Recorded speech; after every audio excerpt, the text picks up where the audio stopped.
Have you ever sat alone at night, maybe after work, and suddenly thought, if I had $500,000 in my bank account, would my life be different?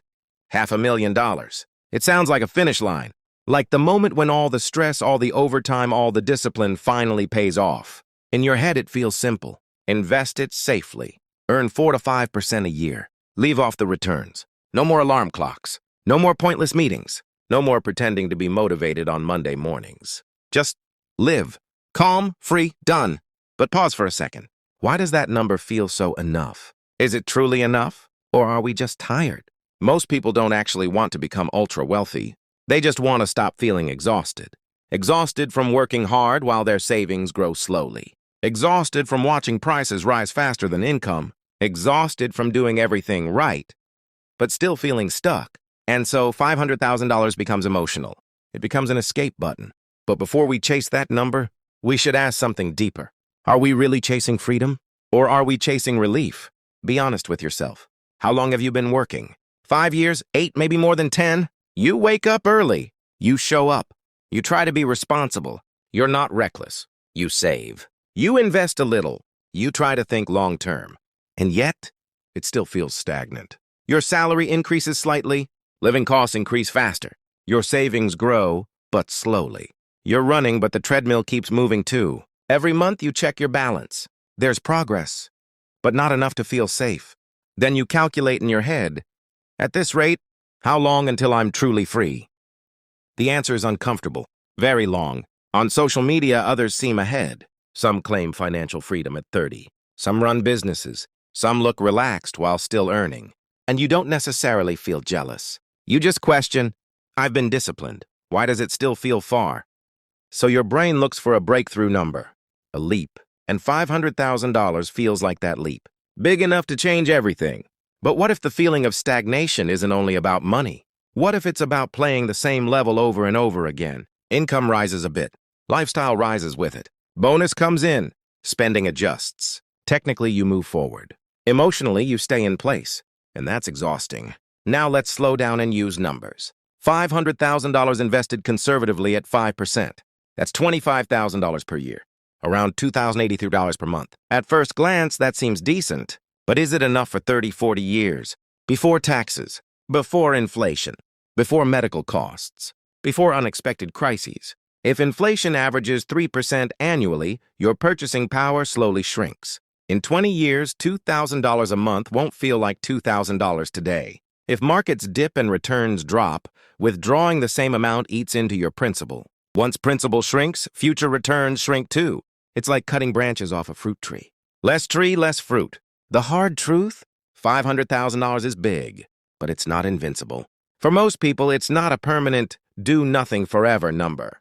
It's a milestone, not a finish line. Think of money like a machine. $500,000 is a small engine.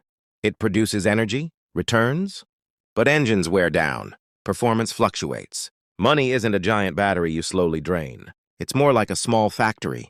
Sometimes production is high, sometimes low, sometimes negative. Now imagine life as a gentle uphill road. Inflation is the slope. If your engine only keeps you in place, but doesn't outpace the slope, you're not advancing. You're maintaining, and maintaining for decades requires strength. Another analogy, a staircase. $500,000 might get you halfway up. Safer than the bottom, but not at the top. If you stop climbing entirely, you haven't failed. But you haven't finished either. The real issue isn't the number. It's the expectation that money can fully replace productivity. In modern life, productivity is oxygen. The more sources of oxygen you have, skills, assets, networks, the more stable you are. Rely on one static number alone and flexibility disappears. And flexibility is what actually creates peace. Maybe the better question isn't, how much do I need to stop working? But, how do I stop feeling trapped? What most people want isn't retirement. It's control. Control over time. Control over choices. Control over pressure. If you have $500,000 but no relevant skills anymore, no network, no growth, are you truly free? Or just protective and anxious about losing it? Ironically, the more you depend on one number, the more afraid you become of losing it. Early in your financial journey, the focus shouldn't be quitting work. It should be increasing capacity, increase your value, increase your earning power.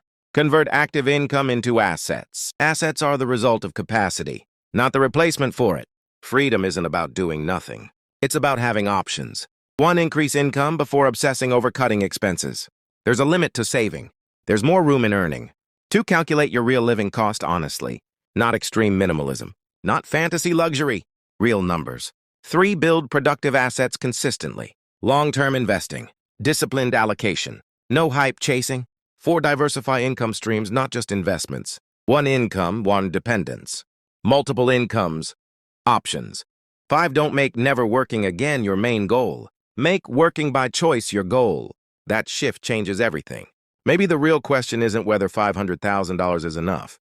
Maybe the question is, why do you want to stop so badly? Are you chasing freedom or relief? Security isn't just a bank balance. It's skill. It's adaptability. It's resilience. It's systems. Money buys space. But mindset builds stability. Perhaps instead of asking, when can I stop? Ask, what kind of system makes me unafraid? $500,000 might be a powerful milestone. But true freedom isn't about reaching a number and disappearing. It's about building a life where you work because you want to, not because you're scared not to. And that kind of freedom is quieter, but stronger.